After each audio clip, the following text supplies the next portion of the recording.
This all starts with an email from a hunter just like you. And then, this is Joe Gillia from ElkBros. Hey, Joe, what a surprise. Beagle's right behind me. He's screaming back. I was probably 19, 20 before I first got in the woods. What you're about to hear is an actual phone call from myself calling someone just like you to talk about your elk hunt and the stories that came with it. And they were just going crazy on September 3rd. Where I could cut down and get back into the timber, and I had the wind in my face, which was perfect. I think I got chills. And then we're like, well, now what do we do? Real people on real hunts sharing their experiences, the highs, the lows, the laughs, the learning moments, and we even talk strategies and possible alternatives to help other folks as well. My name is Joe Gillia. Welcome everyone to a special audio experience of Blue Collar Elk Hunting's Elk Camp Conversations.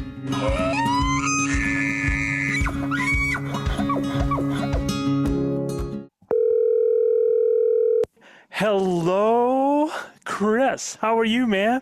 I'm doing well, Joe. It's nice to finally meet you. So, Mr. Myers in the house. Hey, Gilbert. yeah, you're Yes, going to sir. get double hammered today, man. We got. I'm ready for it.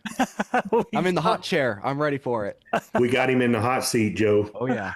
Absolutely, man. So here's how I'm going to start this off, man. I mean, and actually for you people, usually our elk camp conversations are just audio only, but we threw a thing out to Chris. We have him on the Zoom. You can see him. We're actually, and I wanted to show some photos of some of his critters that he got there. And so before we get going too much here, Chris, tell everybody who you are, where you're from.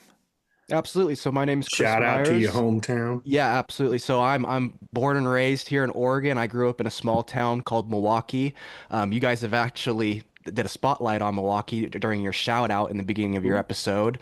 We're the home of the Bing Cherry, and we're a little city that's nestled, and I'm going to say this for all the Oregonians, and I'm going to set it straight. We're settled on the Willamette River. So it's like, well, damn it, but it's Willamette. And it's the Willamette River that we're nestled on there. Willamette. That way you'll never get it wrong ever again, I promise you. Willamette. Well, damn it, Willamette. Damn it. I love it. Little like city, it. I Milwaukee, like it. Oregon. I graduated from Milwaukee High School in 2011, joined the Army, went off to Fort Benning, Georgia for basic training, and then I was stationed in El Paso, Texas with the 1st Armored Division. After being in the military, I was medically retired after being injured and came back home. I went to school for 3 years, got 2 degrees, and then got a job doing TIG welding and fabrication. I've been doing that ever since. And then the hunting aspect of it, I've been a fisherman my whole entire life, catching salmon, trout, steelhead here in the Pacific Northwest. Right? Yeah. Absolutely. Yeah. But I never did any hunting. My family was big into hunting, but I never made that step to say, hey, can I go out with you on opening morning and see what it's all about? Sure. And so I'm an adult onset hunter. My buddy took me out when I came home from the Army, and he said, you want to go elk hunting with me? And it was rifle elk hunting.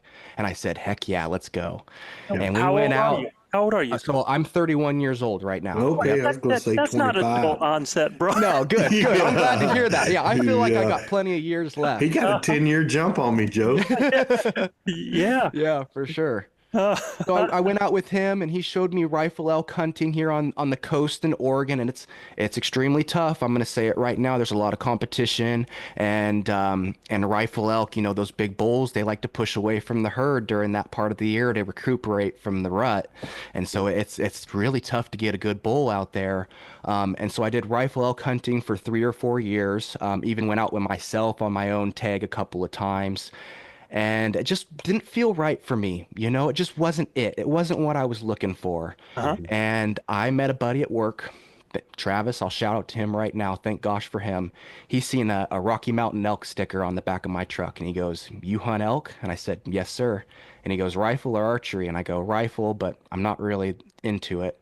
And he goes, come with me. Let's go archery elk hunting. And I have not looked back since, Joe. I have been addicted. Cool. Addicted. What year was that, man? What year was So that was 2021.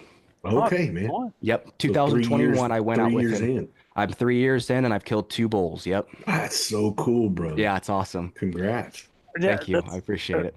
Very, very cool, man. And It that's is. so funny. I mean, making that jump from the rifle and everything like that, that's very cool. Man, Yeah. and the reason that you ended up getting the phone call from me, and that's one thing we were, Gil and I were just expressing, man, is that probably the best part of September for us is we get all of these texts, we get all these emails, we get all these DMs, get these photos from people, man, that it's just so cool to see the successes happening, the stories happening, the gratitude, the people that are having unbelievable experiences. And on September 16th at 3:32 p.m., I get a text from you. Actually, it's a DM on Instagram that says, "Bull down, Joe." Yep, absolutely. Bull That's down, sweet. Joe. That's the way it's Super supposed to go cool. right there. And Yeah. I get the story too, man. And I'm gonna show everybody what that bull down looked like. Okay. This is actually the picture Beautiful of bull. Chris Thank you. and Thank his you. bull. Now, Beautiful. Man, look at the body on that sucker, dude. Just a massive bull, Gilbert. He is, Massive dude. body on him. this is a Rosie, Absolutely. correct? This is what we consider in Oregon a Cascade Roosevelt. So it Yeah. is a perfect mix between a Rocky Mountain Rocky and a Rosie, yeah. Roosevelt. It's Yeah, got I the was gonna body say. of a Rosie and the antlers of the Rocky Mountain. That's so cool, man. Yep. I don't think I've ever heard of that before, man. Yep. So it's something Mhm. that we have here in Oregon, and we classify it basically. I-5 is going to be our splitting demeanor highway. Anything on the west side of I-5 is a Roosevelt, a straight pure Roosevelt. So anything on the coast range is going to be a Roosevelt. As soon as you get on the east side of I-5, that now is considered a Cascade Roosevelt. And then anything past the Cascades is a Rocky Mountain elk. Rockies. Gotcha. Oh, crazy cool, man. Yep. I'm learning something. I'm glad Yeah, I can teach. We have mule deer and whitetail here in Texas that commingle, but the bucks become sterile, so they don't. The does can spread to a buck, but the buck can't keep. So it's always a whitetail buck and a mule deer doe that are bred, right? And that Yes. buck though becomes sterile, so we can't breed it back. Okay. So it's kind of God's humorous way of the deer not being able to really Yeah. F cross, you know what I mean? So absolutely. And here we have the same thing with the deers. So it's called a bench leg. It'll be a Gotcha. blacktail and a mule deer And mule deer, cross. yeah, And yeah. that'll be here in the Cascades as well. That's They usually cool. habitat. Great info. Yep. Yeah, and so the habits then, like you're saying, the body of Rosie got the horns of the Rocky, hmm which habits does it inherit the most? I mean, I know that the Rosies are they're like super aggressive animals, real territorial, but they really, they like that thick, dense, and they really don't travel that far, like the Rockies do. So is that what you have here? With my experience, it's exactly a cross between the two, just like the half Rosie, half Rocky. So very thick environment. You've got to be on these bulls. You can't glass them. There is no glassing these bulls. I promise you, it's so thick. And they move Like a lot Canada. because they can't winter in this range. There's too much snow, so they have to move. So they're not in this area from like middle of October, maybe the first week of November, until I don't get them on camera until about that second week of June, when the snow is melted down enough that they can finally come back up into the hills. So they do move a lot, and I'm trying to figure out patterns with a series of cameras, because that's really the only way I can see these critters. I can't glass them, and the vegetation's too thick that they don't leave normal trails like you would find where it's like, oh, this is an elk highway. They scatter throughout the foliage, and they kind of move not in a single file but spread out, and so the tracks will kind of be dispersed and they're not single file. So I rely on my cameras a lot, and they move a lot. I will catch bulls, especially during the rut. They'll move 4 or 5 miles just looking for cows. And it's thick, so they're really spending time moving through these areas. And that's what I've seen with Roosevelt's, is very territorial. These bulls are also very territorial. If you get within that magic circle, that 80, 70 yards, they don't like that. That's their like, okay, you know what I mean? You're getting in their area. And then also the traveling. So on the coast, they don't travel as much. They stay in a little patch, Right. maybe Yeah, a they don't go mile. very far, They right? don't go very far. They don't need to. They have all the food, all the water, all the shelter right there. Here, they've got to move a little bit for water. There's food everywhere, so they've got that. But they've got to move for water, and they get pressured. So they move from their pressure locations as Yeah, well. the people bump them. The people bump them, absolutely. And it's Yeah. not just hunters. It's Right. recreational activity that's out there all the Right, time, right. constantly. We find that too in New Mexico in certain high traffic areas. Yeah. The people bump those elk a lot. When I'm on bulls, I've got cars driving by and they're driving Yeah. right past me, and I'm on bulls. And, you know, they could be kayakers, lakers, mushroom pickers, hunters. Who knows? I'm in the woods. I killed the biggest bull of my life with, I don't know, 7, 8 4-wheelers passing me by just below me about 80 That's the yards. best way to do man. it. Yeah. You know? They go right past you. Yep. Yeah. So, you know, I think from what I could tell well, let's do this first, man. Let's do this first. Tell your story, man. Let everybody hear the story on this 24 bull. And I'm gonna say this isn't Is this an early hunt, Chris? Is it his first part of September? This started on the September 31st of August. 16th. Gotcha. Yeah. Yep. So the you're 31st day of 17 August. in? No, so I messaged Joe a little bit late. I killed this bull on the 7th. I killed this bull on the 7th. Gotcha. Awesome, man. And I had hunted every day from opening morning until that day on the 7th. Day when I finally 8, killed the bull. day 8, Day 8, I the killed bull. this bull. Okay, finally. so what was day 1 like? I mean, before you killed this, what was it like prior to, and you know, what was the grind like before this happened? So the grind before this happened is I know this area extremely well. I'm out there every weekend before season, moving cameras, checking cameras, figuring out where these elk are bedding, feeding, eating, moving. So I go out there opening morning. I can't sleep because I'm so excited. I know I'm going to be in the prime area that I have spent a lot of time in. I've got my boots on the ground in there, and I can't wait to put that reed in my mouth and let that first cow call go through the air. So opening morning, I go out to my spot. I know exactly where I'm going. I know exactly where I'm parking, and I throw on all my gear. And I spend the whole day basically doing reconnaissance. I'm trying to figure out, where are the elk right now? Have they been in this area? Maybe they've moved to another area. So I'm just gathering as much intel as I can. Those first couple of days, I'm moving a lot. I'm covering some ground. So Yep. No problem. you know me already, man. So we're going to have to make this educational, because when you say, you know, everybody has a perspective on things. So when you say you're covering ground and you're getting intel, in what way are you covering ground? What kind of ground are you covering? How are you gathering your intel? What kind of things are you looking for? Absolutely. So the way that I'm kind of moving through the area is, so let's just paint the picture of, I just get out of my car, I throw my gear on. 4 o'clock in the morning, the sun's not even up yet. I've still got about an hour and a half, 2 hours till the sun comes up. At that point in time, if I know I'm in an area where there could be elk right there, I might not make any calls. I might not push too far into the brush because I don't want to blow anything out of there that I can't see. So I might hang out in an area right next to my vehicle, maybe 50, 100 yards away from my area, or away from my vehicle, if I can get in there quietly enough. And I just listen. I love my ears, especially in the early morning. It is so quiet. And I just listen. And I love hearing sticks popping. Maybe you'll hear a cow call, or a bull making a bull mew, which is almost like a ooh. It's very almost kind of drawn out, more than a cow like call. It reminds me of an owl-like. owl. Yeah, like an owl. Absolutely. You think it's an owl, but it's a bull. So I'm very audio in the dark.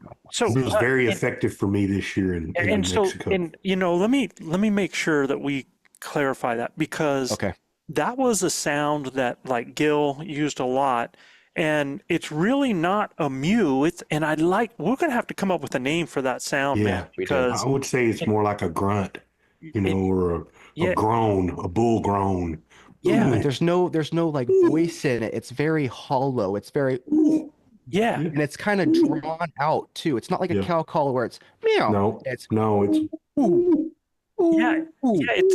It's almost like, if you think about it, guys, it's getting close to kind of like what a moose does, but a little bit Almost, but not as whiny. You know? It's not that. Not as whiny, you know. Yeah, exactly.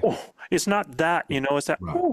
but No, it's just because they do mew, they do a soft mew, dude, that sounds Yeah. just like, I mean, it can sound just like a calf call. cow mew, right? Cow calf. Yeah. And then you had that, ooh, and Gil used that this year.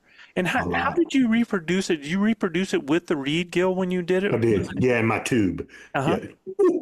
Yeah. Like that. And dude, if the bulls were quiet and they're bedded, I could get them to fire up by just doing that. And I mean, look, I had a lot of bulls around me that were on private land. So it was really important for me to understand their travel habits. And it was something that I learned in Colorado.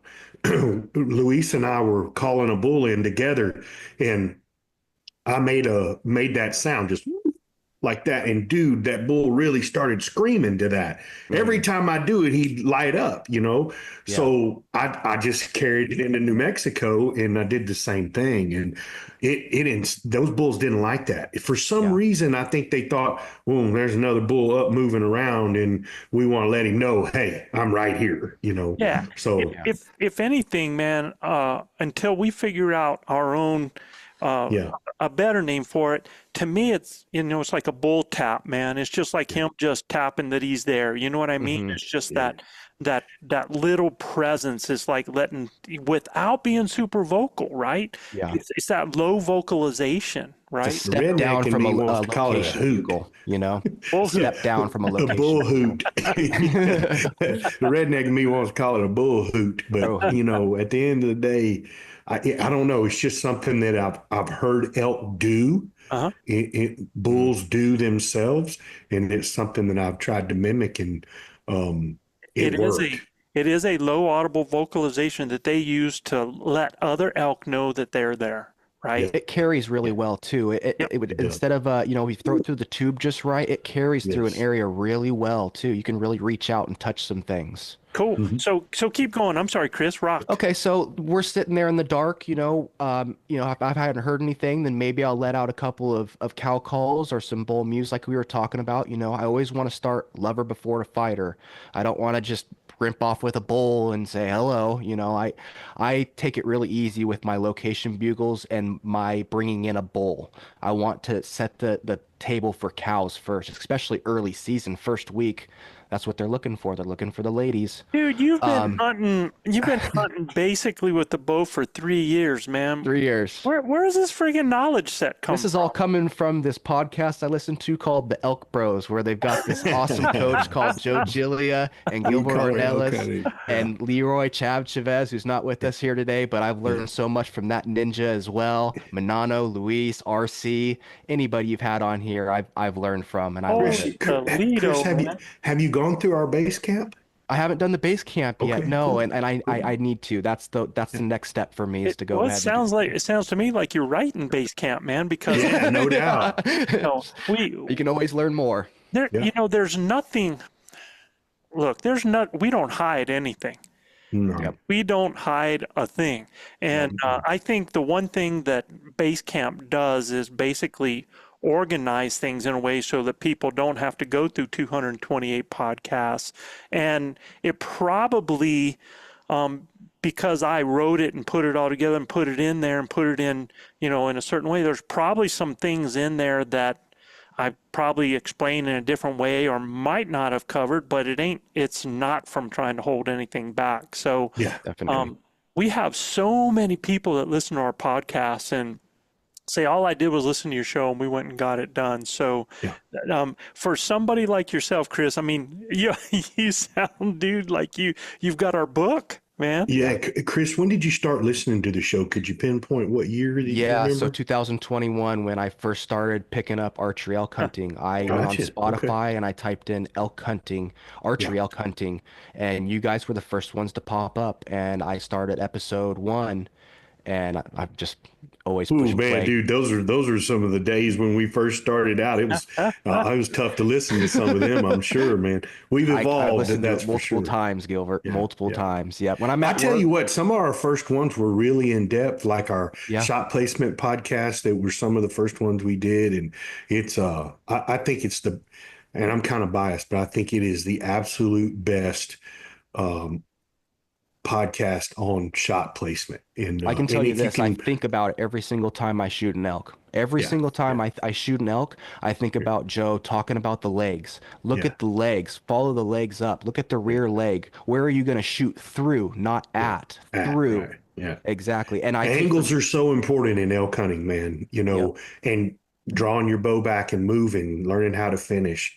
Joe and I were talking about this yesterday.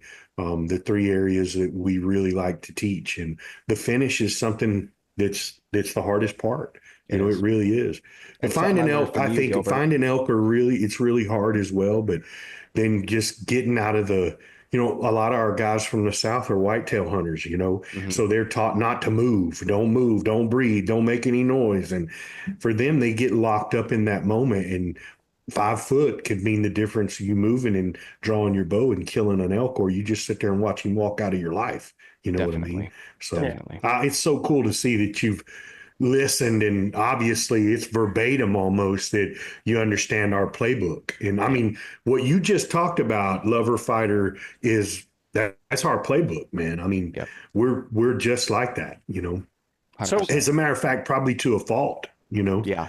We do that to a fault. And then sometimes just by necessity, we get aggravated being a lover, and then turn into a fighter, and then all hell breaks loose. Yep. I mean, Joe and I did it this year. We finally got some bulls fired up, and it was because we sounded like two big herd bulls trying to get in there and fight one another. So it was a lot of fun. But you're doing the right thing, especially early season.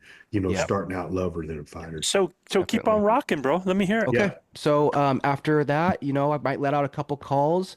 And so the opening morning, I did exactly that. I let out a couple calf calls, and just listened. Just try to let things marinate and see if I can hear anything. Sun comes up. At this time, I had what I thought herd elk ahead of me. So sun's starting to come up a little bit. I can see a little bit of gray light. I'm ready to move. First thing I do is take out that sniffer. How's my wind? Wind's looking good, so I'm going to go ahead and start moving straight at them. I'm not going to go around. I'm not going to monkey business. They are loud. They're elk. They make a bunch of noise going through the woods. I'm going to go straight at them just like an elk would.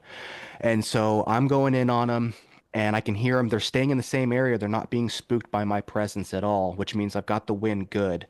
And I keep checking my wind, and I get in close, and it's 3 cows. And so I'm like, oh, perfect. This is exactly where I want to be. So I settle down and I sit on these cows for basically the whole entire day. And they sat in this area, bedding, getting up, feeding, bedding, just moving around. Never a bull came in. So I kind of let them go about midday, and seeing if I can just gather more intel in some other spots that I had to see maybe if there was a bull around that was looking for cows or with cows already. And opening morning ended up not being very productive. Like I said, I just covered a bunch of ground and tried to bring in as much information. Fresh tracks is a big one for me. So I like to look for mud piles or any kind of fresh dirt within the vegetation that I can look at and see the sharpness of the track. Is it really sharp? Is there any kind of debris inside of the track itself? Like, is there any kind of pine needles or leaves or anything like that that can say, okay, this might not be right now fresh, but this could be a day or two old? Scat as well. That's a very good one. Like you said, when you step on scat and it looks like oil paint, it's green and it just mushes together. That's really fresh. And in my neck of the woods, you're on elk. You better be ready.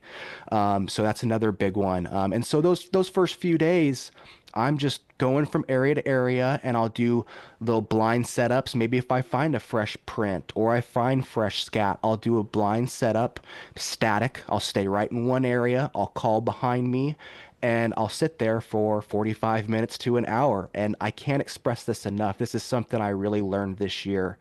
Patience with your calls. Patience. These elk move at their own rate. They don't move how you do. You're looking at your clock. You're going, man, I've been here for 45 minutes already. An elk should come in. They don't think like that. They're going to mosey on in at their own rate. They're going to gander. They're going to feed. They're going to get sidetracked by something else. Oh, what was that? What was that? You know what I mean? So you've really got to let your calls marinate and take the time to trust in yourself that you're in a good area. There's elk that can hear you, and just let it set. And see, I think in the thicker an area is, the more time it takes for them to get there. Absolutely. Because, you know, we talk about stop and scans all the time. I mean, these critters are moving things and they're always checking when they have a new area. They're checking before they go into it because they're in survival mode too, right? So Mm-hmm. when you have more open area, they can look ahead of them 50 yards and the way they want to go, they can cover some ground then. But man, when they can't see 10 yards, when they can't see, 20 yards, they're moving, they're stopping, they're listening, they're looking. So it could really take some time for them to get there, man. Yep. Yep. And so what I'll do is I'll go ahead and fast forward a little bit. So first few days of the opening week were pretty slow. Mm-hmm. The 3 cows were the only elk I had gotten on in those 8 days before I killed this bull. But I have to say, the night before, I decided to set up my one-man tent and sleep out in the woods. Mm-hmm. And this was a dream of mine that I set. I wanted to sleep out in the woods amongst the elk and to hopefully hear a midnight rut party. I've never heard one before, and I wanted to experience it. And by the grace of God, that night when I set up my tent, he gave me exactly that. Oh, how I'd cool gotten is that, into man? bed. I got into bed at 8 o'clock. I was all ready and I fell asleep. And I woke up at exactly 11 o'clock. I looked at my phone and I heard 3 cow calls. And I go, oh, that's cool. Cow calls. And then the party started, Joe. This bull just started ripping. And he was so raspy. He didn't even hit the high pitch. It was just, Right. oh. And he would, every 30 seconds, he would bugle. And then you could hear the satellite bull starting to come up over the ridge. And he would bugle back at the bull. And he did not like that one bit. Man, he'd cut him off with that real raspy bugle. Oh, and so here I am in my one-person tent shaking because I want to hunt so bad. And at 11 o'clock, I swear, till 6 o'clock in the morning, these bulls are just ripping at each other all night. Wow. How And in the awesome. middle of the night, it was cool to hear because you'd hear the herd bull and then you'd hear the satellite bull getting closer and closer to the herd bull and the cows. And then you would hear them meet. You could hear them physically meet and they would woof, bark, chuckle at each other, right? And then the Yeah. herd bull would run the satellite bull off. And he would run off about maybe 100 yards and shut up for a little bit. And the herd bull would light off, herd bull would light off, and then that satellite bull would start working his way back in like he just didn't know any better, you know? He wanted every bit of that cow. So anyways, He thought he was a lot more than he what thought, yeah, he's like, I'm still in this. I got a chance. And So you're The only way he saying doesn't have there's a a chance is chance. you're saying yeah, there's the a only way he chance. doesn't have a chance is if he quits. Exactly. That's He was right. not a quitter. He stayed there all night. And then a third bull came in too. So it was the rut fest. They were screaming every 15 seconds and I There's could not nothing like sleep. it. There's really nothing like it, Gilbert. The It sound. is, and I'm. If you've never experienced one, it's the kind of coup de grace of elk hunting, man. I've experienced several times, and just being able to get in the middle of them and listen and try to mimic it, and it's really cool, man. It I'll is. tell It's you, special. and I'll let you start again here, Chris, but there was Okay. one time that we went out after it had snowed, and we had warm weather that came in after it had snowed, and we got hit with a surprise snow, and I think this 20, and man, it created such a fog that you could only, I mean, anything within 30 yards of you or 40 yards became a shadow. And the coolest thing happened, we got in the middle of multiple herds on a rut fest, screaming all around us, and all you could see is these gray ghosts going all around you. It was so surreal. It was, man. It's unbelievable. Wow. I mean, and it's one of those things you're like, bull, bull, bull, bull, right? Because you can hear them, you can see a shadow. There ain't no way 10 to you get 15 bulls shot, around man. you. Yeah, unless they came in 15 yards, and That's incredible. but it's so funny that in that moment, I totally forgot that I was a hunter. I was just taking in the moment, man. Yep. Just enjoying the surrealness and how epic it was, and it's something that I've experienced because I've been guiding almost 30 years. I've been in a lot of ruts. I've been in a lot of rut fests. I've seen a lot of animals and stuff. But to be in the middle of them when it's that early morning is kind of it's dark anyway because of the way the fog is set in, and to have that happening all around you, that's probably one of the highlights of my elk hunting so far. That So sounds incredible. I could Yeah. only imagine what that would have been like. so you got your answer, you got that I going, did. and Yep. so keep going, man. I'm So my alarm goes off finally. I didn't sleep at all, but that dang alarm sure went off. And I get up, I get dressed really quick. I got all my stuff ready to go. I'd have And been dressed like 3 hours yeah, before. basically, yeah, just basically threw my sweatshirt on. I'm ready to go. You know what I mean? Grab my bow. And What's y'all's temperatures like up there at this time of the year? so because of Chris? the elevation where I'm at, it was getting pretty cold. We were getting down into the 40s. Even I saw 37 that night. It was a cold night. Okay, cool. But then during the days, about 70s, 80s at the tops. Yeah. Really, really nice weather. It's fantastic. So I get up that morning and I listen into this Rust Vest, and I cannot wait to get out into the woods. And so I don't want to step anywhere further than my camp because I know these elk are right here. They have not moved since tonight. I can still hear them ripping. And this first gray light starts to come up finally because I'm sitting there waiting for the sun to just come up, give me a little bit something here. And How I far start, do you think they are from you, Chris? I'd say at the most 120 yards. And Oh my gosh! and In the bubble sometimes already. yeah, Wow. and sometimes they would come in. Wow. I could hear them breaking branches. They were so Yeah, close to yeah. my tent, and That's it's so way thick cool. out there that they can't really smell you. Yeah, yeah. You're covered. You're all right, yeah. So I'm just waiting for this gray light. Finally, I get the gray light, and I've got a decision to make right now. I know I've got a bull with a hot cow, multiple cows probably. I don't think it's just one cow.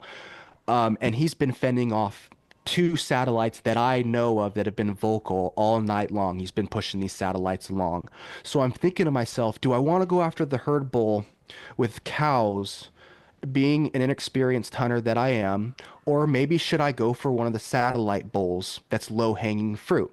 I want to go for the satellite bull. So I check my wind. Perfect. It's going right where I think this satellite bull is because I can hear him bugling. I start cutting distance straight at this satellite bull, and every branch I break with my foot, he bugles and responds at me. But I can't hear the herd bull anymore. He's shut up. And so that kind of worried me a little bit. I didn't want to get too close to him because I knew they were both in the same vicinity.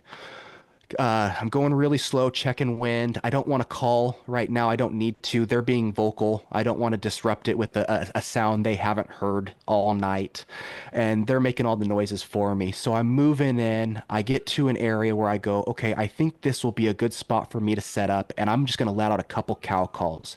These satellites have been ripping at the jaw for a cow all night long. And here I am, sweet, lonely, all alone. The herd bulls left me alone. I need some company.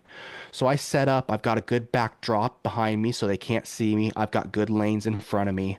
I let out a couple cow calls, and guess what? That herd bull is about 30, 40 yards to my left on the other side of this jack fir, and he's like, what? I've got all the cows right here. I didn't hear this cow. So he chuckles at me. Woof.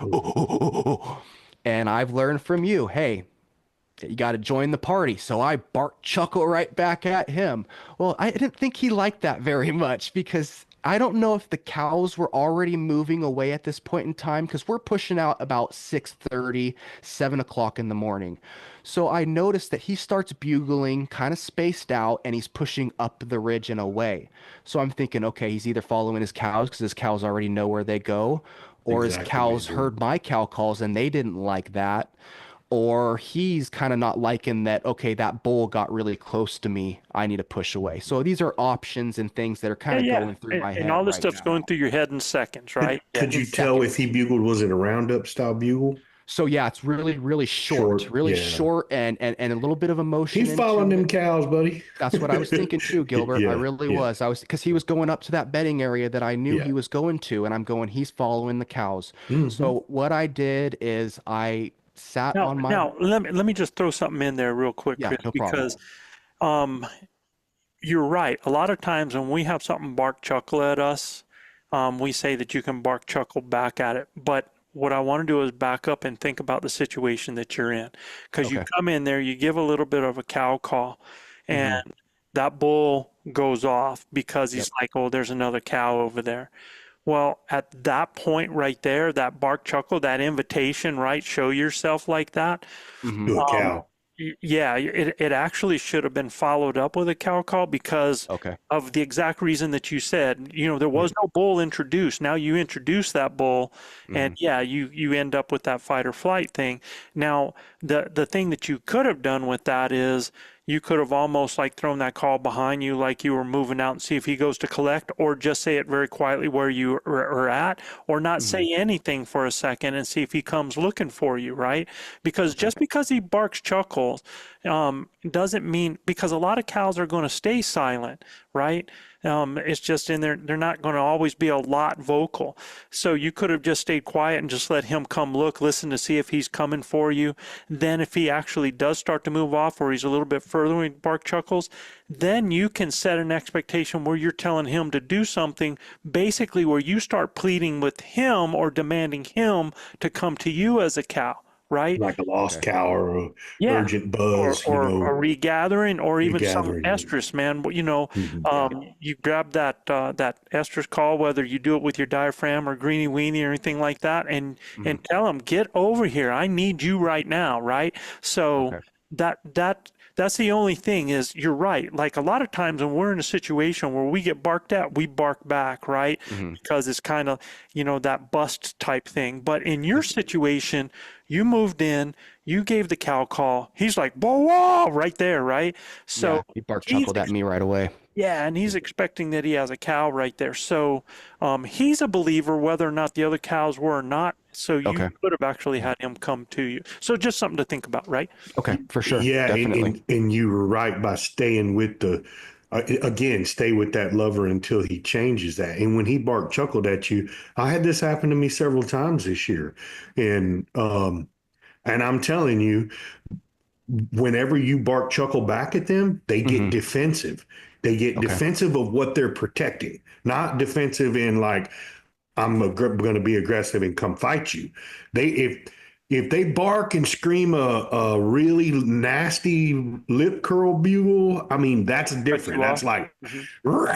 Yeah. Territorial. right and cut you off. Yeah, territorial, right? That's something you can challenge with once you've introduced that. But as soon as you bark chuckle back at him, now he feels Another ball. threatened Mhm. for the other cows. So he wants to round up those cows and push them away, right? Yeah. If they're not already going, right? Yep. They may hear you bark chuckle and the lead cow go, oh, we're out of here, right? Yep. And they start up, he rounds them, and that's what you're hearing is he's getting a little further and further away from you. And we instigated that by bringing the bull in. You follow what I'm saying? Definitely. And so those are just some things to think about. And look, I messed up a bunch this year, right? And by introducing, because I can, Yeah. okay, that and we fall in love with ourselves calling. I'm Mhm. telling you, we do. We overthink a lot of this stuff, man. We do. And instead of being patient, it's hide and seek. Yep. You hide, they seek, right? Mhm. And they can't find you. They're going to keep coming to find you. Yeah. Once he's committed that he's going to find out what you are, he's coming in there to find. And where you're at in the thick, that means he's going to be right on you. He's going to be 15, 20 yards from you. Absolutely. We're in a little bit more open spaces. So when they get to that open space, it could be 40, 50 yards. When they don't see what they think they need to see, they know the jig is up, man. It ain't their first time. Red flag right away. Yep. Yeah, they know the jig is up. So again, man, I can harken back to some of the mistakes I made this year to understanding that, man. And look, we're all guilty of it. We're all guilty of saying something we shouldn't say, and that turns the situation from an opportunity into a missed opportunity because we actually pushed the herd away from us. Yeah, definitely. All right, rock and roll, boss. Okay, so I can hear him pushing away, with his cows, and he's bugling probably every minute or so, real short, just kind of telling me he's going back there. And I've spent enough time in this area that I I know, okay, he's going back there. I'm gonna leave him alone for a second. I'm gonna focus on this satellite bull that I think I still have down here. And when I say that, it's funny. I said go right to satellite bull. I look over to my right, and there he is, about 70 yards. And I can see him. He's coming in, and he's very curious. So I've got an arrow ready, and I'm knocked. And like you say, Joe, it's that 50, 60, 70 yards. And I watched him. He walked back and forth, back and forth. And he would side eye me out of the corner of his eye. And he's looking into this little open area that I'm standing in and trying to see if there's cows. Where's this cow that I heard? Where's this bull? And so at this point, I thought I blew that herd bull with the bark chuckle. I've got this other bull side eyeing me right now, and I don't know whether to throw a call behind my shoulder or if that's going to draw too much attention because he can see where the call is coming from. He's looking right at me, and I'm in an open enough area within this thick area that he's like, he should see something. And that's exactly what he did. He kept going. He did not want to come in at all. And I threw persistent cow calls behind me, just trying to rip it. And so he went off, and I thought, okay, you know what? I'm going to sit down right here, and I'm just going to relax for a little bit. So I did. I sat down until about 9 o'clock. And then 9 o'clock, I wanted to start pushing up towards that ridge where I knew those bulls were bedded down at. I thought, okay, if the main herd's up there, there's probably going to be satellites that are following that herd around in that area. So I'm going to go ahead and go up there now that the wind is good. And he was being vocal when he was leaving? No, everything's quiet now. After this engagement that I had with both the bulls, they both completely shut up. There was no more audible noises going on at all. Now it could have been him over the ridge and you just not hearing him though. Definitely. Right? Yeah, it's so thick up there. He could be calling and I couldn't hear him. You're right. And what were your thermal hadn't turned around on you where it was easing back up the ridge? No, it's so different here. That's cool. The thermals don't really play much of effect to it. There's so much disturbance with the wind and the topography and the vegetation. Yeah, exactly. That it does crazy things that you wouldn't know. It is. Everything's real damp, like a rainforest. When you think it's going down, it's going up, and when it should be going down, you can never really predict it. So at this point in time, the wind was good. It was coming from the top down at 9 o'clock, and so perfect. So I pushed up to the top, and I'm up top. On top of, I like to think of it as like the top of your thumb. I'm up here and I'm looking down off the tip. And I'm up top and I know I can hear really good from this point. And that's what the name of the game is out here. It's my ears. It's not my eyes. And so I sit down. It's about 9. So I got back there about 10 o'clock. So it's about 10 o'clock. I decide to sit down, have a sandwich and an eat. And I'm laying down and about 11 o'clock, I hear snap. And I'm like, okay, there's one branch. And like I said in my message, I have a 3 strikes you're out rule because squirrels, wind, just branches naturally. You can't really distinctively tell off of one snap if that's something you need to get up and get ready for. Right. 10 minutes go by, another snap. Okay, now I'm getting pretty interested because these are heavy snaps. Third snap goes off. Okay, 3 strikes, you're out. I'm up. I'm off my butt. So I got up. I look at my map. And I'm looking, okay, the wind's going straight up at me right now. So what I want to do is I want to come off of the thumb a little bit and drop down about maybe a third of the way down. So 2/3 up from the bottom, 1/3 down from the top. So that when I call, this bull has to physically come up to me and over me to see where he thinks the cows are on top of the ridge. And so I go down there and I get set up and everything's good, wind's good. I start doing my cow calls. So I can paint a picture for everybody. When I first set up, I've got my wind good and I'm ready to start calling. That first sequence of calls are going to be my heaviest calls. I'm going to go for about a minute to a minute and a half. And I'm really going to just break stuff. I'm going to make cow noises, excited cow noises. I'm going to paint a picture that a group of cows has come into this area and they're perky. They're moving around. They're excited. And then I'll completely shut up for 10, 15 minutes, completely silent. Don't even make a peep. And then I'll start it back up again. And I'll only maybe go for about 30 seconds this time. Exactly. And I will change the differentiation or the difference between how long I call for and how long I don't call for. And I kind of just want to keep the bull curious, I want to keep his interest in there. Oh, So that's a slow play deal, man. it's a It's slow really play, good. Yeah. absolutely. Yeah. So Yeah. 45 minutes goes by and I'm like, gosh, I haven't even heard a stick break. I'm very committed into this call, and I thought I heard what was an elk down there, and I'm in the right spot.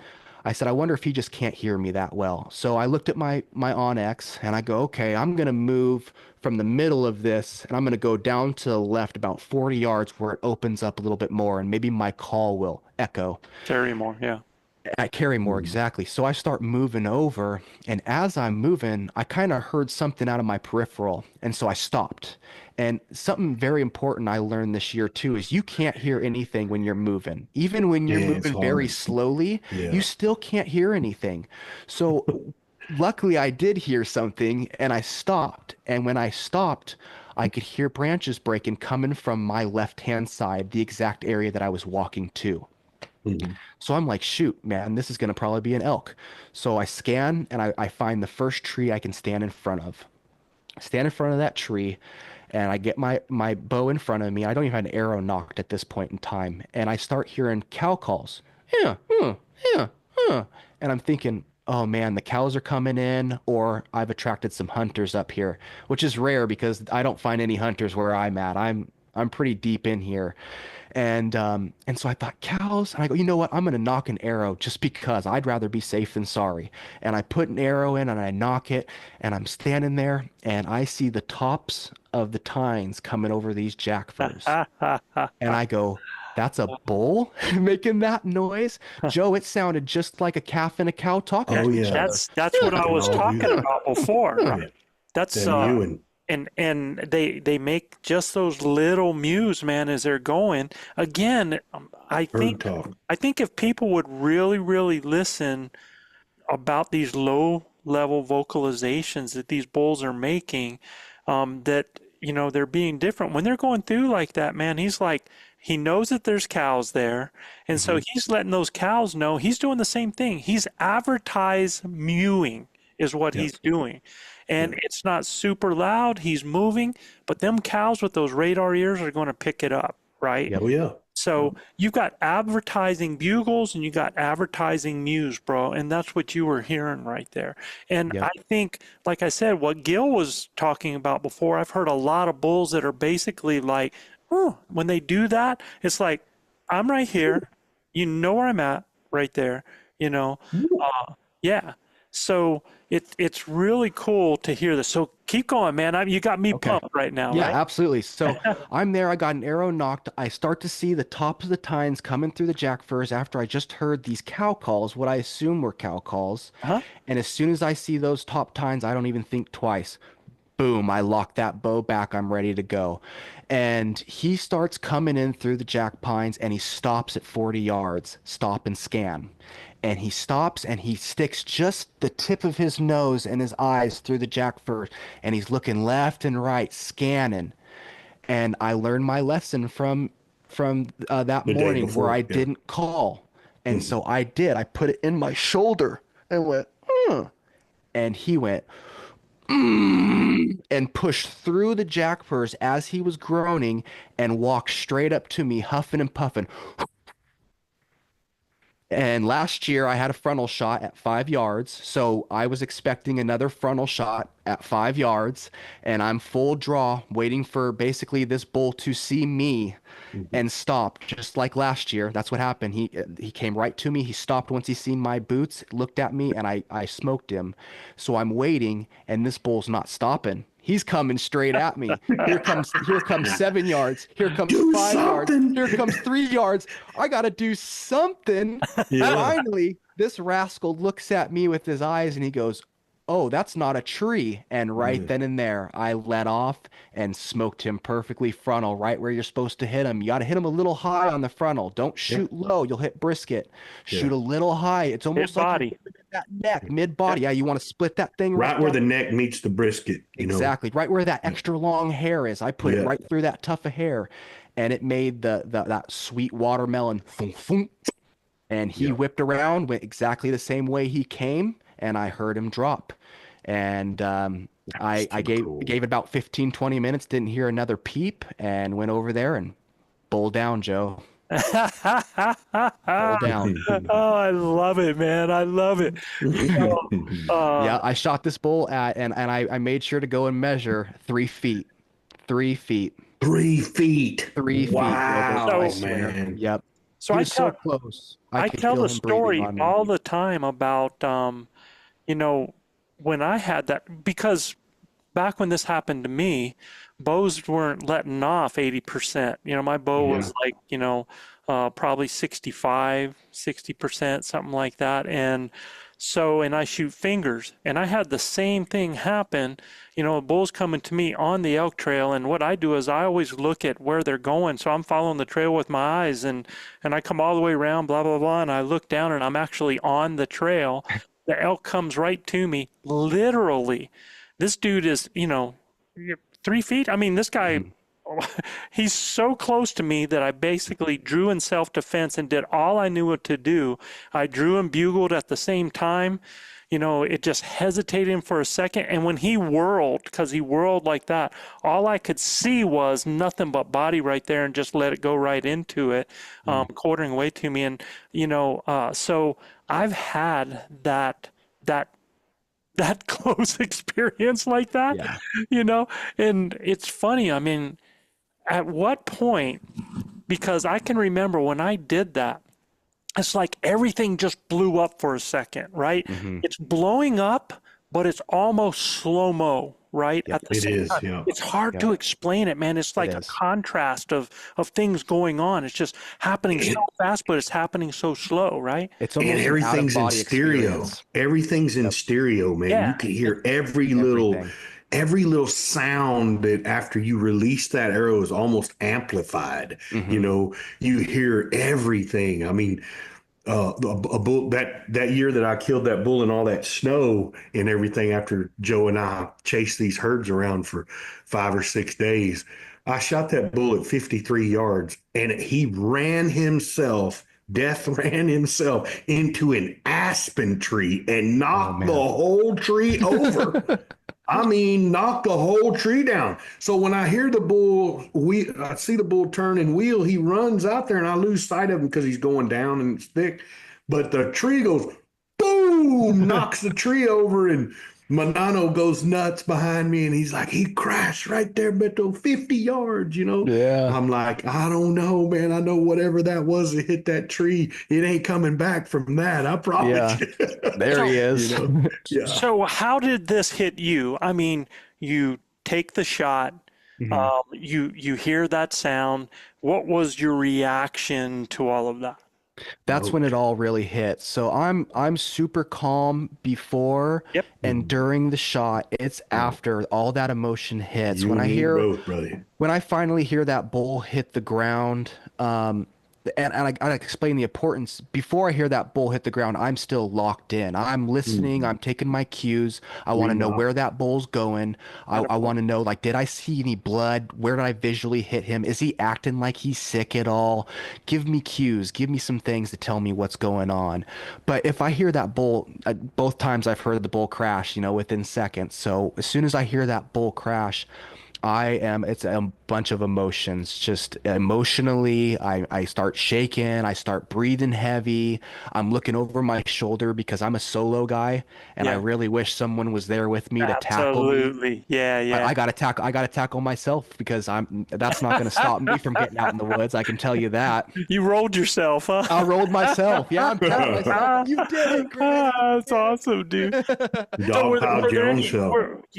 Were there any fist pumps or anything like that? Yeah, so I hold the bow, both hands up in the air, and I just scream. As it's almost like a predatorial scream of pure emotion, of holding it all in when an elk is panting and breathing 3 feet from you, and you've got the composure to put an arrow right through his chest. Yeah, that's so incredible. awesome, dude. And I don't know if you were watching when you were telling the story, but I couldn't stop smiling the whole time, man. Yeah, man.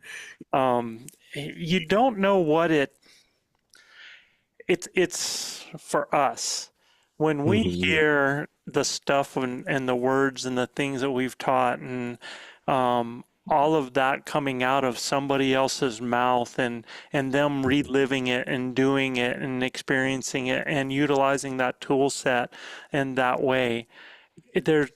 All I can just tell you, Chris, man, is I couldn't be prouder. I really couldn't. And Thank you, guys. Congratulations, brother. Thank you, Yeah. Gilbert. From the Good, bottom man. of my heart, All I that. appreciate it. What we do, I want you to understand this, Chris. What we do is not easy. No, And it's it's not. the hard that makes it great. Yep. You know, but what you did in 8 days ain't easy, brother. I mean, it takes a tremendous skill set, it takes a lot of patience. It takes, you know, putting the work in from day one after the hunt's over with to where we get back, dude, you know, we get to God graces us with another lap around the sun. I mean, we get to do it again, you know. Absolutely. So and here's the thing, Gil. I want to show you, bro, is that this is 2023 right here, yeah. right? Oh, look at that, dude. So this is So 2023. cool. This is his first bull ever Yep. that he has there, and Beautiful bull. yeah, it's a wonderful bull. But I want you to look at how he's smiling right now, right? Yeah. Right? Yeah. Notice how he's smiling right now, and Oh yeah. and then, you know, from there, let me stop that. And it's so funny because, you know, then, you know, he's got that big old smile. This guy's like after it. And then in 2024, it's like, I know what I'm doing. Yeah. Absolutely. Yeah, Stoic. business now. It's business. Yeah. Yeah. No longer pleasure. It's Yeah, business. yeah, man. It's like, boys, I went to work, you know, right? Stoic, So, man. Yeah. Absolutely. Yeah, make sure we get them pearly whites in these photos, man, for sure. Okay. That's a cool. That's a cool. I will give it to you, man. It's Yeah. a cool photo, but I sure love the smiles, man. I'm really. It's really cool. You got your bow in there with you. A lot of guys take pictures of archery bull kills, and they don't put their bow in there with you. So it's really hard to know whether they shot. I didn't their last bow year, or and I wanted to rifle. make sure this year I put my bow in there. So cool, brother. And let me give another, like, you were pretty fortunate in this one.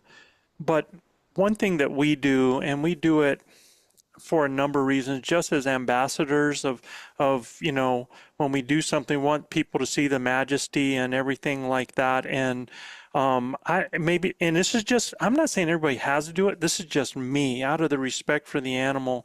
I always try to clean it up in a way so that, you know, I'm hoping that Looks presentable. if I go out in a blaze and stuff, I hope they clean me up a little bit before they show me off, right? So Yeah. That's what I love about those frontal shots is you can't see it with a camera. oh yeah, but let me tell you what, there's quite a bit of blood with a frontal shot, bro. So Yeah, that's true. Can be, especially if you hit the carotid artery. Yeah. You know, I mean, it can look like It's a very crime quick death. scene. yeah. You know, Very quick Yeah. for death. sure. So this is 2 years in a row for you. 2 years in a row for me. Yep. How close to that bull was the first bull? 150 yards. Really? Same area? Same area. Yep. Hey, don't feel bad, brother. I caught in 7 or 8 bulls this year in an area that ain't as big as a football field. Yeah. I mean, seriously. They So- love this particular area, and And they there's no will reason- every year, Chris. every year. Yep. And so I Every just year. hunt it. Hold that spot near to your heart, brother. Zip, I zip, mean, zip, zip. yeah, if you take anybody in there, it's blindfolded. No, I and hunt you, solo for a reason. I can't trust anybody. yeah, exactly. My best friend I went to kindergarten with, he's like, take me out there. No way, man. Yeah. If I do, I got to blindfold you. I'd rather pack all 400 pounds of that bull out myself than take somebody out there. Yeah, I made a mistake years ago. I took a bunch of Texans out with me and it hadn't been the same since. Oh, yeah. Yeah, it hadn't been the Those same dang since. Texans, man. Yeah. Can't take them anywhere. They bring more with them.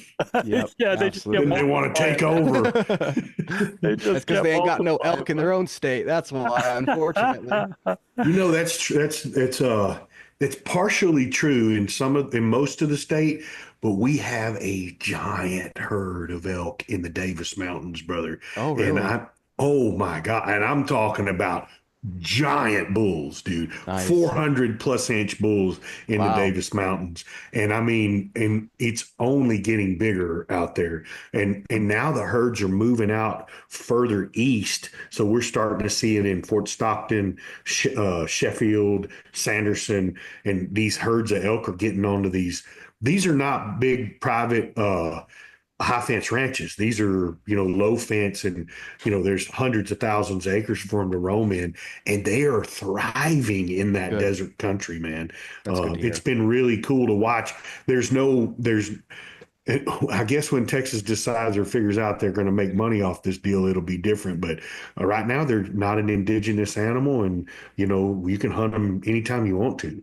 And the guys in the Glass Mountains are getting a pretty price for, in the Davis Mountains, they're getting a pretty price for hunting them. But they're beautiful bulls, man. Big Rocky Mountain elk too.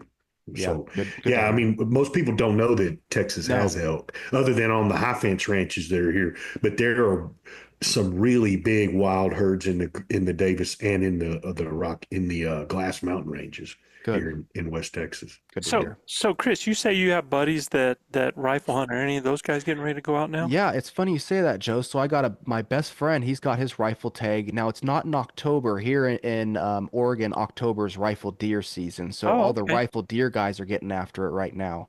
His tag is going to be the 10th through the 15th of November. So Oh, he's got to wow. go out there that second week of November and try to get it done on a Mhm, 3 point or better bull. mhm. So maybe this would be a good point to maybe segue into that, and maybe there could be some useful tips that I can share with him chasing bulls that second week of November when they're not with the herd, Yeah, especially 3 point plus. and it's so funny that and cool that you talking about that, because one of our listeners, Isaac Pettis, man, he has been begging me. He's like, Joe, man, we're going out in October, we're going out in November. I think he's in October. I'm not sure if he's doing the November hunt or not.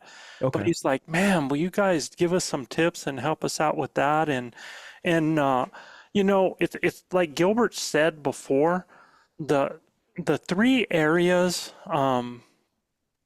that we really try to coach is finding elk, creating an encounter, and then being able to close the deal, right?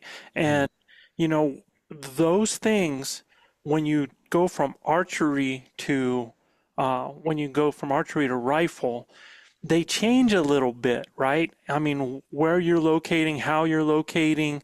Now, what I do want to say is that's really going to change once you start getting into November a little bit. Now, here in October, for our guys out there that are rifle hunting in October, people are like, can I still use calls?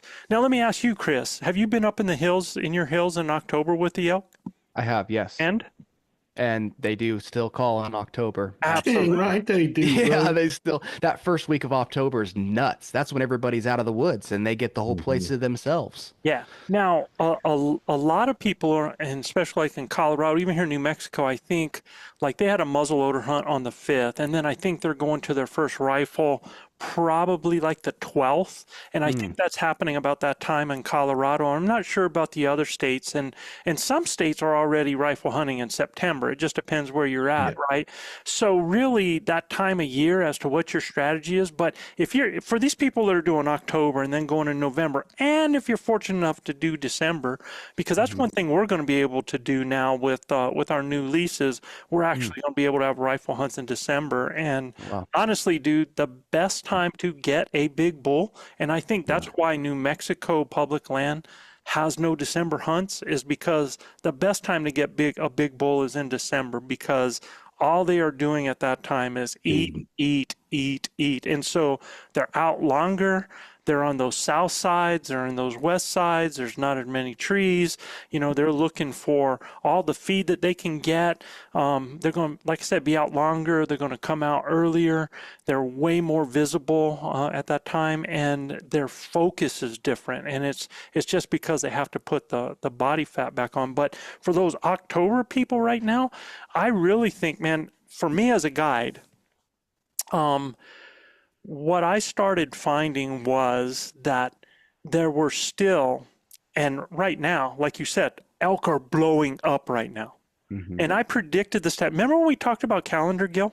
Yep. Oh yeah. I remember it Predicted too. that, man, from the 6th to like the 8th and stuff was going to be phenomenal. And I'm getting stuff from buddies of mine that are hunting right now that bulls are just, Crazy. yeah, screaming. But the cool thing is now really you don't need like a location bugle. Yeah, you can get something to sound off with that, right? You don't really need to be screaming at everything. It's the cow calls. I find that right now, cow calls, man, just like what you said, where you put that cow call out there and then you just let that animal hear that, because what's happening is even if the big herd bulls have split off some from these critters, they are still, it's almost the opposite of the rut transition at the beginning. So in the rut transition in the beginning, you got these pseudo herd bulls that are coming in, gathering up the cows. The big guys are staying in the wings, waiting until they come in heat, until they're in estrus, and they're moving in, right? So the same thing happens now, though. They move off, and here comes the pseudo herd bulls again, starting to feel like, yeah, I'm the man. And those other guys will stay in the wings, waiting to see if a cow comes in estrus. Then they'll go and breed that cow and get right back out of there. They're not going to work now. They're smart on their survival, especially if they're in a snow state, right? So I was going to ask you, you guys in that area, the Cascades where you're hunting, do they get a lot of snow there? I mean, is We that get a lot of snow. Yep. Yeah. Definitely. So rifle elk is not really a very popular tag up in that area because of the snow during that time of year. Does the snow push them down? Yes, definitely. Yeah, it pushes them down and it also pushes them east as Out, well. yeah. Yep, Yeah. down and out. Yeah, figured that. So that's a good thing for that to remember. And but up in our country, I would tell you for those big bulls, sometimes it takes a lot of snow to push them down. They will just, if there's enough, Hunker down. yeah, they'll just sit in an area, man, and they'll dig for grass in an area. They'll eat, they're going to start bark. eating on the aspen. They're going to start eating the browse that's available, because it's only them. They're by themselves, right? Or they're getting in those bachelor groups where it's small. So what happens is there's still going to be bulls with the herd, right? And then there's going to be bulls that are going to start splitting off. So if you are looking for these elk, and if you don't have weather on the ground, if you have weather on the ground, that's going to help you out a ton. But once it starts getting cold, think about the things that these elk need, right? Okay, so think about this. They need food, right? They need water, and they need thermal regulation. Okay, so if you have something like that, if they're needing food, well, the larger the group that's together, and Gil, man, on the place that we guided last year, I mean, there were absolutely big bulls and bulls with those cows, man. Tons of big bulls, man. Lots of them. And it was imperative for you to, and if you didn't know how to call, you were never going to get them interested in anything, right? The guys were like, I can't believe you're calling to these elk. They're not. I And you don't weren't hear 'em." calling the bulls, bro. I wasn't. I was just calling the lead cows, right? That was it. I was really calling them with their maternal instinct with lost calf calls and stuff, and that pulls the cows to me, right? Okay. So as soon as you pull the cows, who you think's coming with them? You know what I mean? Yep. So Oh, yeah. that was really. Look, I needed about 130 yards, and we shoot a 370 plus class bull. I mean, I just needed him to go that much further, and we kind of run out of light. But it was something I kind of gambled on. But every day I could call bulls doing stuff like that, right? Yeah. So it's just you got to adjust your style and your the calls that you use, but they're still very vocal. See, I predict that we're going to have another cycle hit in a lot of places that's going to happen right around the 23rd-ish to the 26th. I think there's going to be a cycle that hits right around then. And when that happens, you're going to hear bulls go off again. Now, can some of those cycles happen in between? Absolutely, because especially in some of these states that have varied age classes, and if they varied age classes in the cows and varied age classes in the bulls as well, yeah. that aren't that efficient. So you can end up having ruts happen just pop off. And look, people were waiting for that in September, man. I mean, I've got guys that were on a beautiful herd bull with all kinds of cows, and really nothing is screaming. They're like, well, why isn't that happening? Well, none of those cows are in heat, man. So they're not Yeah. going to be screaming. But what happens with that October hunt, man, is that those guys, again, are trying to be with cows. Again, they want to practice, man. It's almost like they get to be the temporary boyfriend for a while, or they get to be there, and hopefully if one of those cows come in, they're going to get an opportunity to breed, right? So you absolutely can use cow calls during that time to work. And I think really, to me, it seems like the elk are more vocal at that time. But I have guys that are pulling bulls into them right now just by, yeah, and just letting the bulls come, man. You know, you don't have to hammer on it. You don't have to keep doing on it. Once they respond, and especially They're if coming. there are multiple bulls in the area Yeah. and they respond to one, They're coming. they're going to be coming, man. So Yeah. all you got to do with that rifle is just get so that you have that open shot. You have to still pay attention to the wind. You still have to do all of that. But think about this. Again, the larger the group, the more feed. The smaller the group, the less feed that's Let's needed. feed. Now, in the area that we were guiding on last year, we had bulls that were with the herds down more on the lower. So they're staying just in the fringe of trees and then coming down to the bigger areas of grass. Then And water. you had the bulls that were staying on the top of the mountain where the wind would blow enough so that they could get to grass instead of being on the side. They might bed some in those south sides, you know, even if the snow is a little bit deeper, because they can get in that snow and actually be insulated and stay warm as long as the sun's on them, right? So then they would actually move up to those ridge tops that get blown, or those south sides that get blown, or those west sides that get blown that expose the grass. And so those are the types of areas for feed for them that you want to get. Now, here's the key, and it depends on temperature, is water, man. Because what's happening as those temps start dropping and water starts to freeze up, they've got to find some type of water to be able to get to. And that means it's got to be something that's like a little running spring, anything that's moving water in an area that they can get to access that water. I think, you know, the feed Yeah, is because most ponds ice over. ice over. Yeah. They Yep. can't get to it. They can't get to it. So some of those things that are going to be just a little bit, Feeder creeks. yeah. And especially Springs. if it gets the sun on it during a part of the day. If it gets into those shadowed areas, a lot of those can just end up with snow on top or just freeze up. But if you can get to those areas, has a little bit of sun that hits those so that they can hit that moisture in there, that to me is really a key area. And then also really finding those places that become those layers. So the places that hunters don't generally want to go. So if I have me a canyon in there that's got a spring down in it or has a creek down in it, has any kind of water that's running in the bottom of that, and it has some of that windswept, and yet it has thick areas inside there so that they're not having to go far for water, they're not having to go far for feed, but they're getting super covered and they're away from where people move. Those are the areas that I want to be, and I want to be glassing. And here's the thing for me is that you always, like, I never carry binos in September, right? I mean, where I hunt, it's like you, is so thick it doesn't do any good, right? But when I am rifle elk hunting, I want to cover as much ground with my eyes as possible. I'm going to let my glass do the work on there.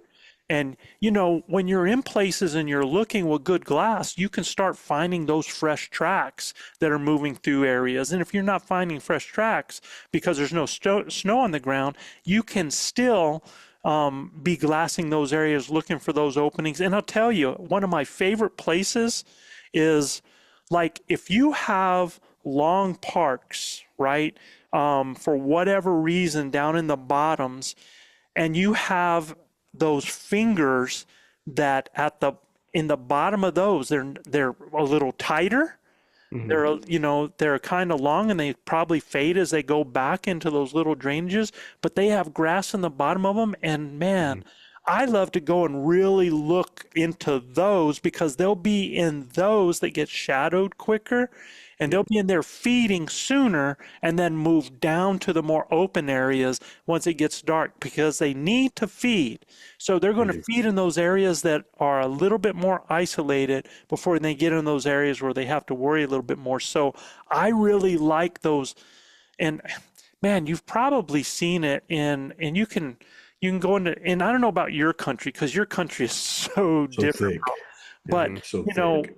you can get in some of these river bottoms in Colorado, New Mexico, and everything like that. And they're going to be wider and they're going to be longer as they run with the rivers. Well, what I'm looking for is those finger ridges feeding They come down off to of there it. and that Yeah. are coming off into it. And I'm looking for that grass in between in there And because those tranoses, babe. those Tranoses. galoshes. Yeah.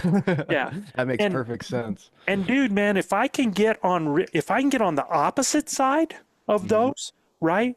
And I can just be glassing into those areas and off those hills that they're going to be coming off of, that's what I'm doing. I'm trying to get on that opposite side, let my glass do the work, look for those animals moving, once they get into those bottoms, they're not leaving them, right?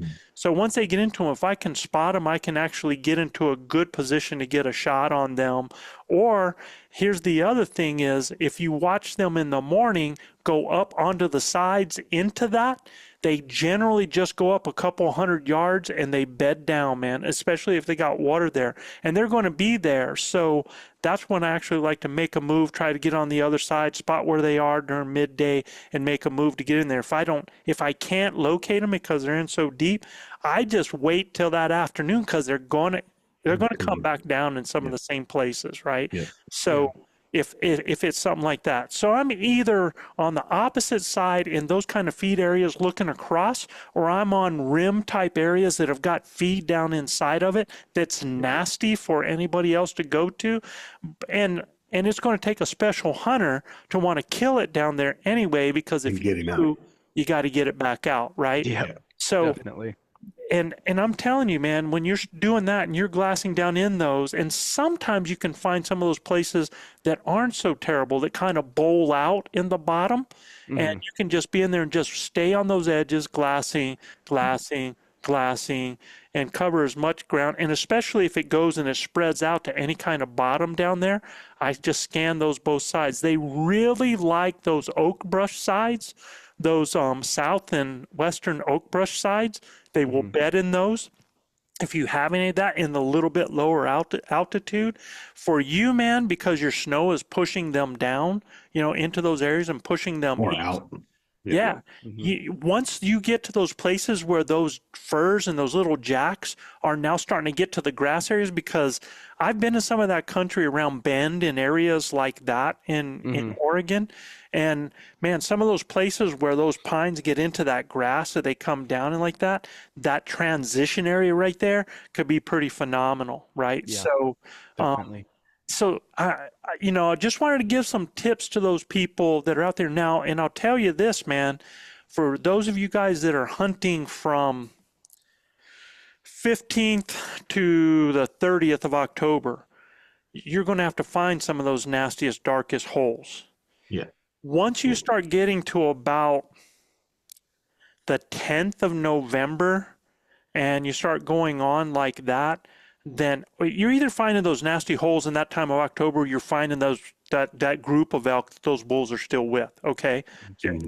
So there's two different kind of bulls that we're talking about: the ones that are isolating and the ones that are still staying with cows. With Okay. herds, yeah. And then once you start getting in there, and I think about like that 15th of November, starting to push on from there, especially from the later part of November that you can get, now those bulls are really going to be like starting to bachelor up. They're going to be a little bit easier to spot. They're going to find them on that west and south in that oak brush and in those type of, transition areas like that, man. So, They got to put on enough. They got to try to recuperate from that rut to put on enough weight to sustain them from the winter. water Yeah, is key. Water Water is huge. is key. So think about that, man.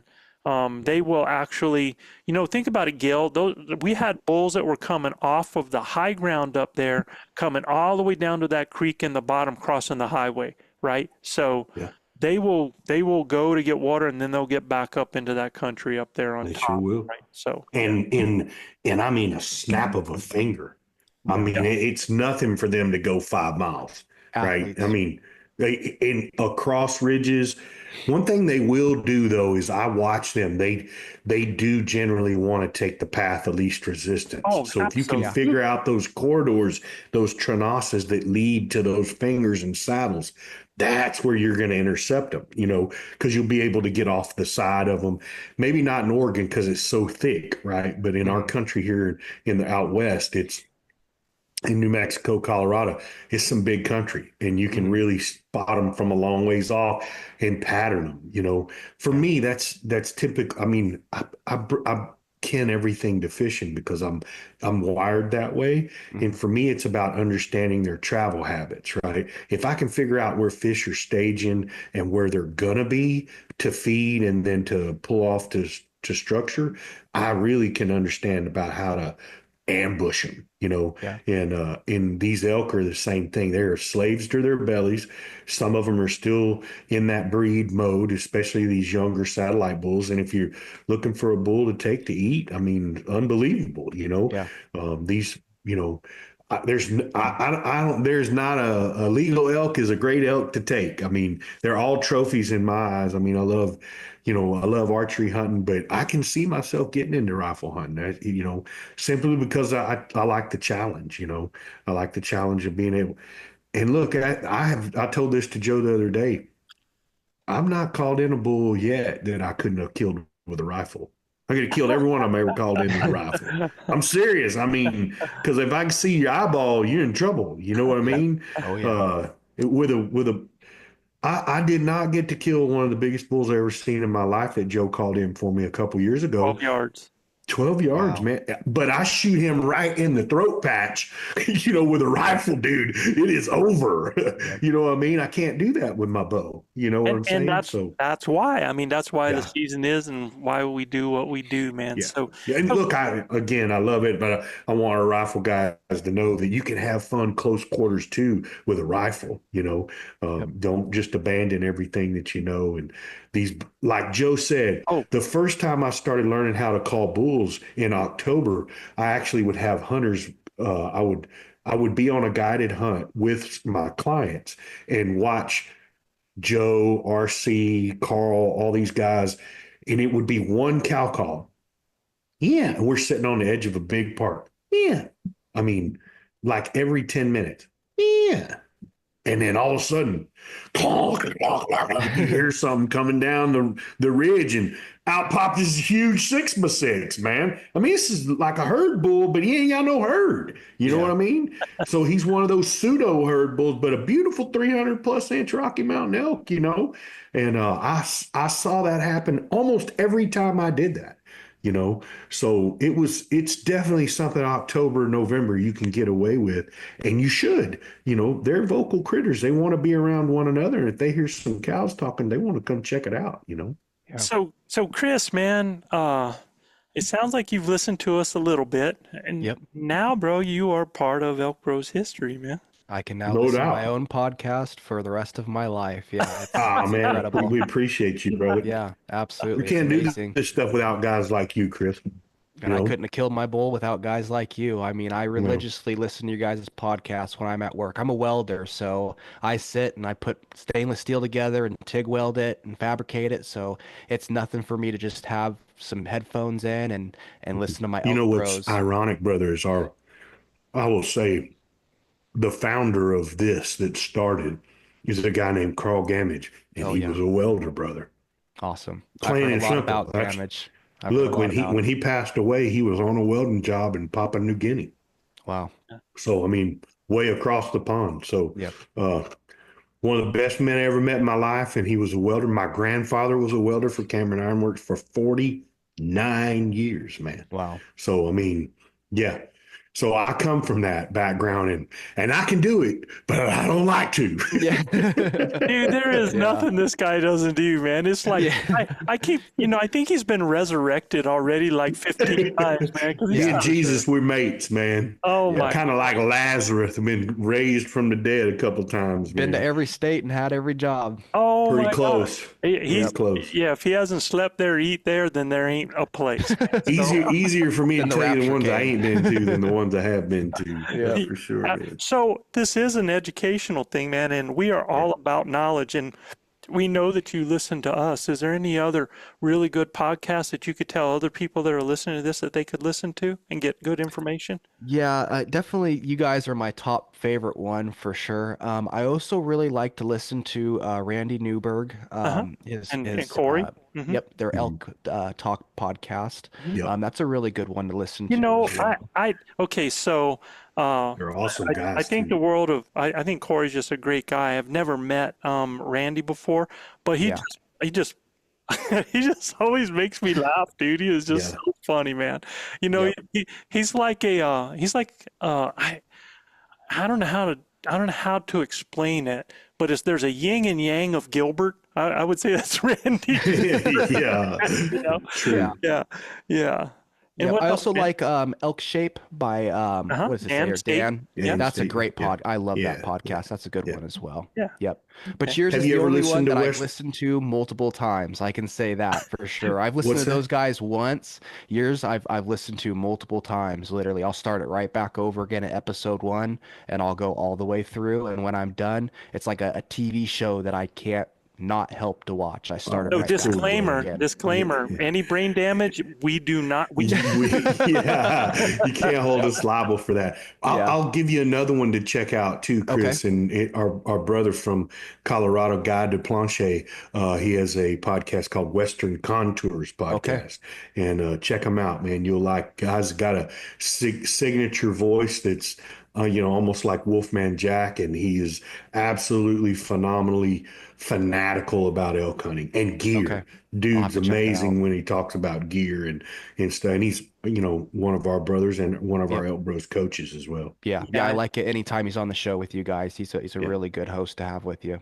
I think now that Dirk and Jason, they do some real good ones. Oh, as Cutting well. the Edge. Yeah, that's a on great there. podcast too. Cody, Cody Rich, Elk Hunt is really good. He does some good stuff, and these are all people that I've listened, and really it takes a lot to keep me like listening a little bit. I just love to hear about elk hunting and what other people are doing, and I've been on with Cody and I've listened to him, and he's real passionate about what he does. John Stallone is very passionate about what he John does. Stallone's another good one. You know, yeah. he's- Who used to do the Wapiti Wednesday? Was that Actually, the Wapiti Wednesday that was Guy Duplantier and Western Contours. Western okay. Contours. Yeah. okay? that, Those are really good segments. I love the Wapiti Yeah. Wednesdays. I he learn a did those lot with from Michael Batiste on his show. Michael Batiste. Yeah, Yeah. absolutely. Yeah, those he did those. Are great episodes. Michael's a great guy, man.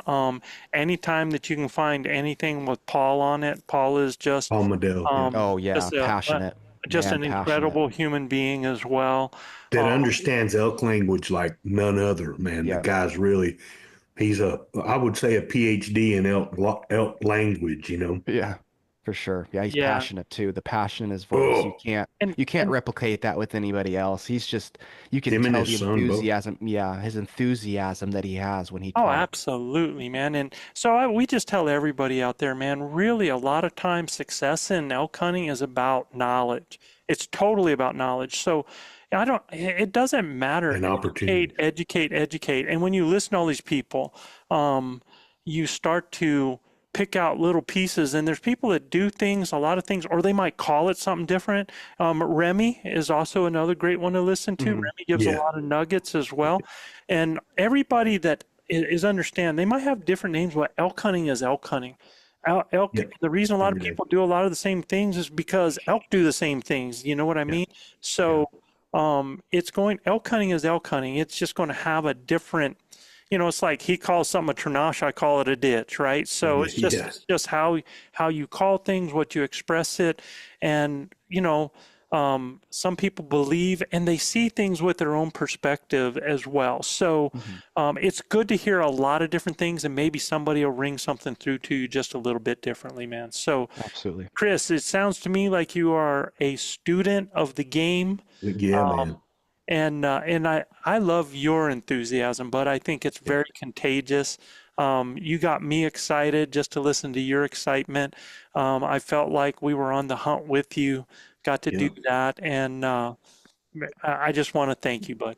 Could you talk real quick, Chris, about what your gear that you used, what bow you shoot, what arrow you shoot, what broadhead you shoot, stuff like that. I mean, you're 2 for 2, right? So we're doing something right. And then one other thing I really want you to touch on is, do you feel like it was easier to finish this time than the first time?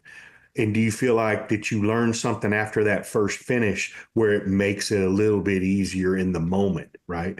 Because we talk about that. You know, Joe told me this long ago that once you get your first under you, it gets easier. And the finish for us is like, that's the coup de grace, man. I mean, I want to draw my bow because I know when I draw it, something's fixing to happen, right? Amen.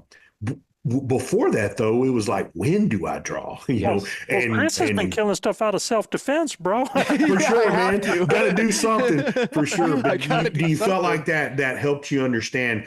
I need to draw my bow now and not wait. Okay. You know what I mean? Yeah, Because you could have drew it when he's walking to you, and then he could have blew up. You know what I mean? Yep. But you were already drawn before he saw you, so that part of the finish is good. And then just talk about a little bit about your equipment. I mean, guys want to know how that your equipment performed. You know? Yeah. So I'll start with the equipment. I shoot a PSE Evo NXT. I've got that set at about 73-pound draw weight. I did start at 62 pounds and worked my way up so that I could get my form perfect. I wanted to make sure I had. Did you shoot your first bull at 63, or did you get it to 70 before? 70. Yep. Gotcha. I started my very first year, and I didn't kill a bull that first year at 60 pounds, and then bumped it up after that. Gotcha. So I really wanted to build a good foundation. So I started at 60 pounds and then went up to 73.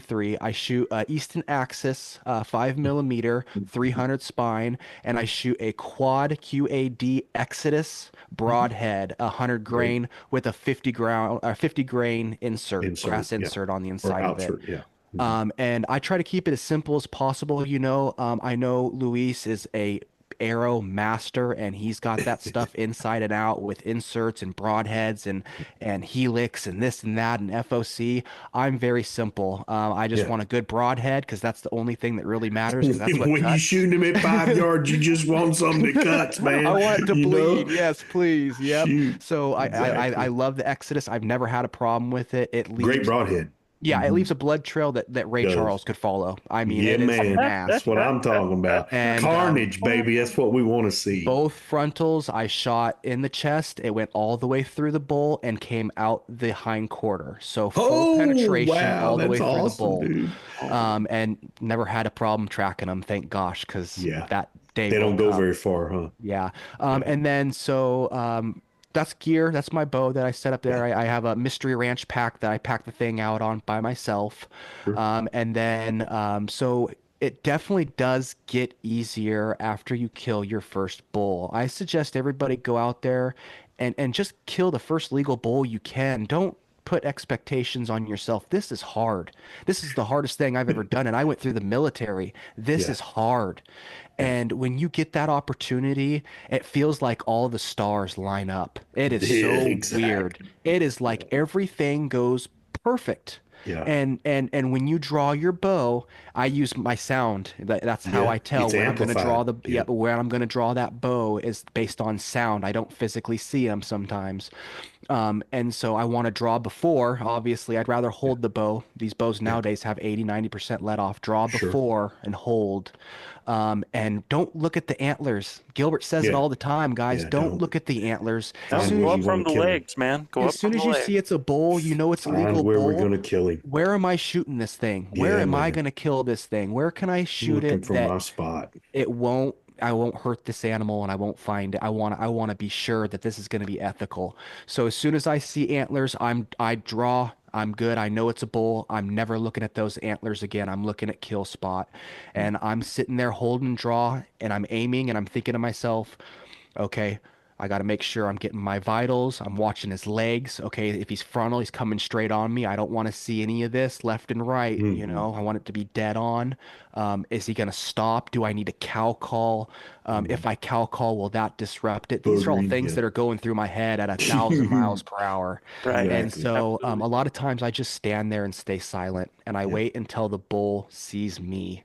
And when he does, he stops and he looks at me and I shoot. And you have time. You really do. You have time. Even when more you time shoot than you these think. animals. Yeah. Even when you shoot these animals, a lot of times they'll kind of scurry a little bit and then they stop. Stop. And they go, what was that? That was so weird. I don't know what just happened.